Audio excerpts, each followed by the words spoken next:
Well, good morning, friends and faithful listeners. Thanks for tuning into the Bible Explained podcast on this lovely Wednesday morning as we discuss 1 Kings chapter 9.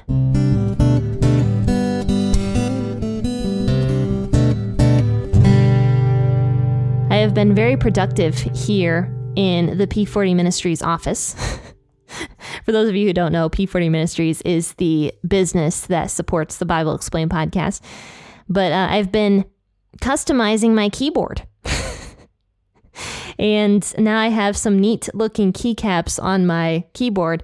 And you're probably like, how is that being productive? But really it is, because my current keyboard is super loud. But I'm really sick of having to edit out all of the clickiness of my keyboards. So I got some new keycaps, and I also got a nice rubber thing to put underneath the keys so that they don't make as much noise. So that is what I have been working on today so far. And now the podcast, of course. So let's go ahead and read 1 Kings chapter 9, 1 through 14 today. We're going to talk about how God appears to Solomon for the second time and the message that God gives Solomon. And also we're going to talk about a funny little story here where King Hiram gives back a gift that Solomon gave him because he hated it. So we'll talk about both of those things today. This is 1 Kings 9, 1 through 14. I'll be reading from the WEB. When Solomon had finished the building of Yahweh's house, the king's house, and all Solomon's desire which he was pleased to do, Yahweh appeared to Solomon the second time, as he had appeared to him at Gibeon. Yahweh said to him, I have heard your prayer and your supplication that you have made before me. I have made this house holy, which you have built, to put my name there forever, and my eyes and my heart shall be there perpetually. As for you, if you will walk before me as David your father walked, in integrity of heart and in uprightness, to do according to all that which I have commanded you, and will keep my statutes and my ordinances, then I will establish the throne of your kingdom over Israel forever, as I promised to David your father, saying, There shall not fail from you a man on the throne of Israel. But if you turn away from following me, you or your children, and not to keep my commandments and my statutes which I have set before you, but go and serve other gods and worship them, then I will cut off Israel out of the land which I have given them, and I will cast this house, which I have made holy for my name, out of my sight. And Israel will be a proverb and a byword among all the peoples. Though this house is so high, yet everyone who passes by it will be astonished and hiss. And they will say, Why has Yahweh done this to the land and to this house? And they will answer, Because they abandoned Yahweh their God, who brought their fathers out of the land of Egypt, and embraced other gods, and worshipped them and served them. Therefore, Yahweh has brought all this evil on them. At the end of 20 years, in which Solomon had built the two houses, Yahweh's house and the king's house, now Hiram the king of Tyre had furnished Solomon with cedar trees and cypress trees and with gold, according to all his desire. King Solomon gave Hiram 20 cities in the land of Galilee. Hiram came out of Tyre to see the cities which Solomon had given him, and they didn't please him. He said, What cities are these which you have given me, my brother? He called them the land of Kabul to this day. Hiram sent to the king 120 talents of gold. So after 20 years, Solomon has finally finished building the temple to God and also his own palace. And it says that after Solomon had finished the building of Yahweh's house, the king's house, and all Solomon's desire which he was pleased to do, then Yahweh appeared to Solomon the second time as he had appeared to him at Gibeon. So if you remember, when Solomon was a young king, right after David had died, Solomon went to Gibeon instead of where the Ark of the Covenant was, and was sacrificing all of these sacrifices, like a whole bunch of them, up on a mountain where Gibeon was. And God appeared to Solomon then and was like, What are you asking of me? Why are you sacrificing here? And so Solomon asked God for wisdom. And God actually granted Solomon that request because Solomon had not asked for a long life or gold or riches or anything like that, but instead asked for wisdom. So God said, there is not going to be any person like you that comes before you or comes after you. Meaning, Solomon, you're a very unique individual. So that was the first time God appeared to Solomon, was way back in those days, like 20 years prior. But now that the temple to God is done and also Solomon's house is finished, God again appears to Solomon. And it says that he remembers Solomon's prayer.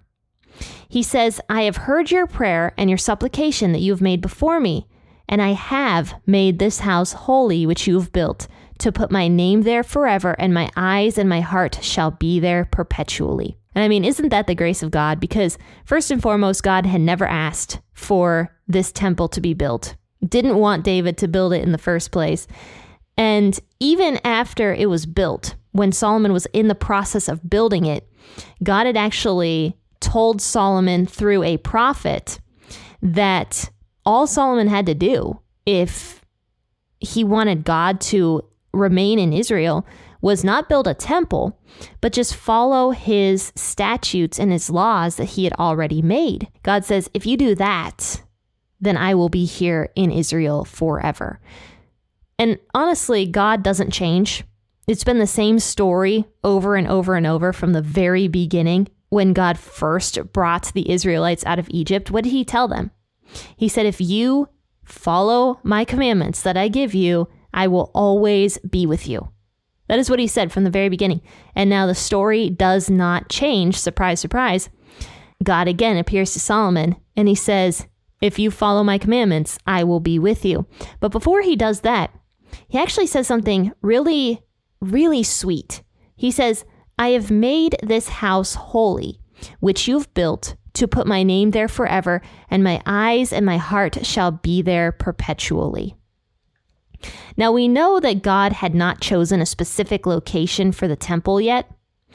He did choose locations, like small locations for the tabernacle, like tent, to move around to.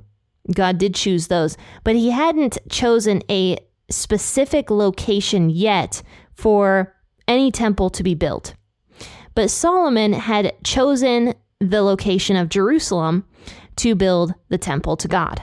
And now God says that not only has he made the temple that Solomon built holy, but he also chooses that location to put his name there forever.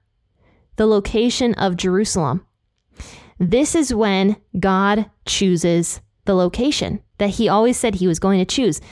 Throughout the entire law, he always said, I am going to choose a location for people to go to and worship.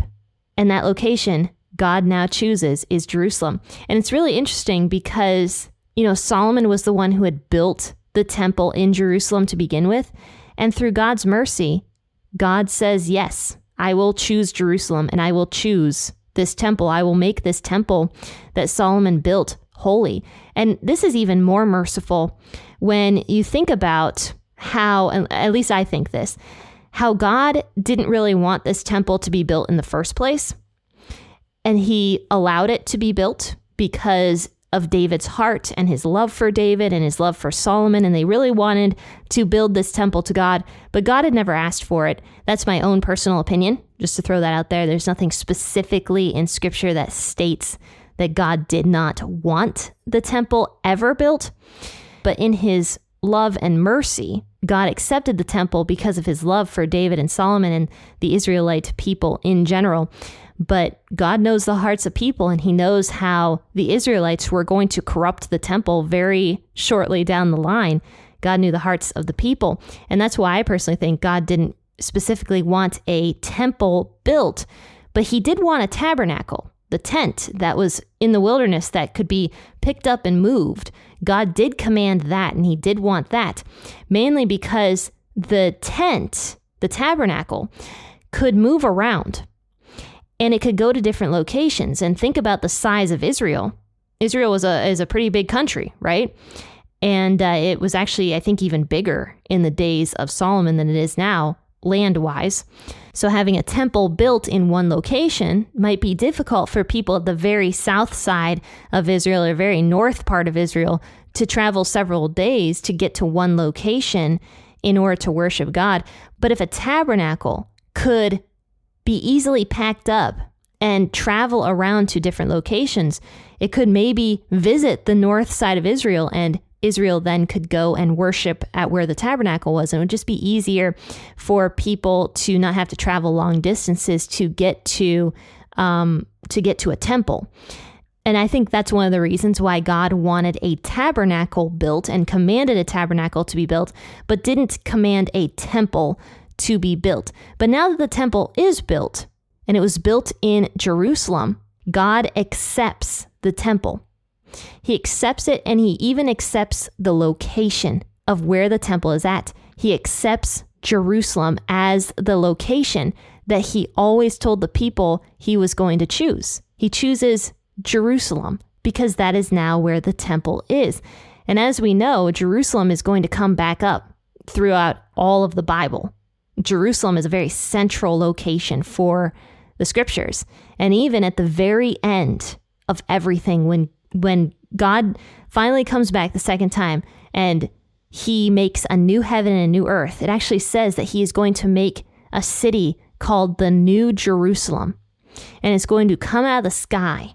And it's going to be like a gem, a beautiful gem that all the people can go to worship God at. So Jerusalem has now been chosen as the location for worship that God had promised the people he was going to choose. And what's amazing about this is that it was Solomon and David that kind of chose that location, if you think about it, and God just accepted that particular location. So he says, I have made this house holy, which you have built, to put my name there forever, and my eyes and my heart shall be there perpetually. Then verse 4, as for you, if you will walk before me as David your father walked, in integrity of heart and in uprightness, to do according to all that I commanded you, and will keep my statutes and my ordinances, then I will establish the throne of your kingdom forever over Israel, as I promised to David your father, saying, there shall not fail from you a man on the throne of Israel. So there you go. It's the same old story. God always says, just keep my commandments and I will be with you. You don't have to build me anything fancy. Just keep my commandments. But there's a condition for all of this. God will accept the temple that Solomon has built only if Solomon and Solomon's children and the Israelites continue to worship Yahweh. The condition is, if you turn away from following me, you or your children, and you do not keep my commandments and my statutes which I have set before you, but go and serve other gods and worship them, then I will cut off Israel out of the land which I have given them, and I will cast this house, which I have made holy for my name, out of my sight. And Israel will be a proverb and a byword among all the peoples. So it's the same old story from the very beginning. God says, if you follow my commandments, all will go well for you. This is even from the very beginning of the Garden of Eden. What did God say to Adam, the very first man he created? He says, if you do these things that I tell you to do, things will go well for you. If you eat from the tree of the knowledge of good and evil, you will die. That's what he said to Adam. It's the same old story over and over and over. If you do what I tell you, things will go well. If you don't do what I tell you, if you worship other gods, things will go poorly for you, and I will begin to abandon all of these things that you have made for me. I will abandon the house, and I will kick Israel out of their land, is what he says. In fact, people who pass by the house, this house that you've made for me, this temple, people who pass by it will be astonished, and they will hiss, and they will say, why has Yahweh done this to our land and to this house? And they will answer, because they abandoned Yahweh their God, who brought their fathers out of the land of Egypt and embraced other gods and worshiped them and served them. And that's the key right there. It's not just that God wants you to follow him. He wants you to follow him with complete devotion. No other gods in your life, no other idols in your life. I'm actually reading a fantastic book right now called Gods at War by Kyle Idleman. Okay, he's the same guy that wrote Not a Fan, which is a very popular book. But the entire book, Gods at War, is talking about the different idols that take up residence in our hearts. And in fact, the author, Kyle Idleman, actually believes that every single sin that we do is rooted in some form of idolatry. Every single sin has a root of idolatry, which is kind of interesting. I had never thought of that before, but it does make some sense that when we sin, we are prioritizing something other than God. So it makes a lot of sense that yes, all sins are a form of idolatry. God wants our full devotion, and he especially tells Solomon, you need to do this. He says, if you go serve other gods, then all of this will happen. If your children go and serve other gods, then this will happen. Now, what's really interesting is that we're going to see that very quickly, things do go very south for Israel, but yet God is always so compassionate toward Israel, even when they're going and serving other gods. He's always giving them chance after chance to turn back to him once again. But moving forward, there's a funny little story in verses 10 through 14, and this is King Hiram again. Now, King Hiram was the king of Tyre. Okay. He was also the king that supplied all of the building materials, specifically the wood, for the temple to God and even for Solomon's palace, I'm pretty sure. It says, at the end of 20 years in which Solomon had built the two houses, Yahweh's house and the king's house, it says that King Solomon gave Hiram 20 cities in the land of Galilee. Hiram comes out of Tyre to see the cities which Solomon had given him, and they didn't please him. So he didn't like those cities.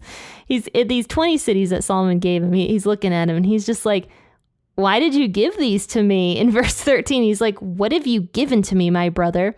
And he called them the land of Kabul, meaning good for nothing. That is what Kabul means in Hebrew. So Hiram really did not like these cities that Solomon gave him. And it actually says in 2 Chronicles, I'm pretty sure that that Hiram gave these cities back to Solomon. He just did not like them and did not want them. We don't know why, but he did not want these 20 cities and thought they were good for nothing. But here's the thing. Solomon never should have given Hiram those cities to begin with, because those cities belonged to Israel, and Solomon had no right to give those cities away. He had no right to give those cities away. God had specifically said for Israel to not give their land away. And Solomon was giving his land away to this king, which it's possible that the reason he gave these cities away to begin with was because he didn't have enough oil and wheat to pay Hiram for all of the gold and everything that Hiram had sent over. He possibly didn't have enough to pay Hiram, so he's like, you know what, I'll just give Hiram 20 cities in the land of Galilee. That'll be good enough.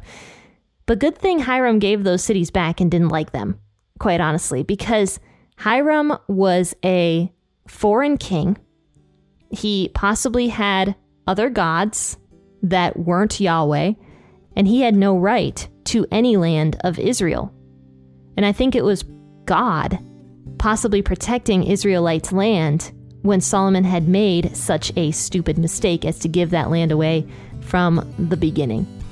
So Solomon, he was an excellent king for many reasons. He was a very wise king, but he also didn't do the things that God had commanded the kings to do. And we can see that time and time again, and we're going to see that actually more and more as Solomon's story continues.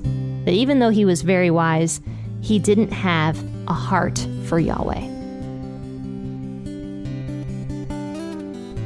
Well, faithful listeners, I hope you enjoyed today's episode. And if you did, make sure to share it on your social media platforms and tell people that the Bible Explained podcast exists. Word of mouth is the best way that you can spread a podcast like this and actually even evangelize, because all we're doing here on the podcast is talking about the Bible and biblical history as well.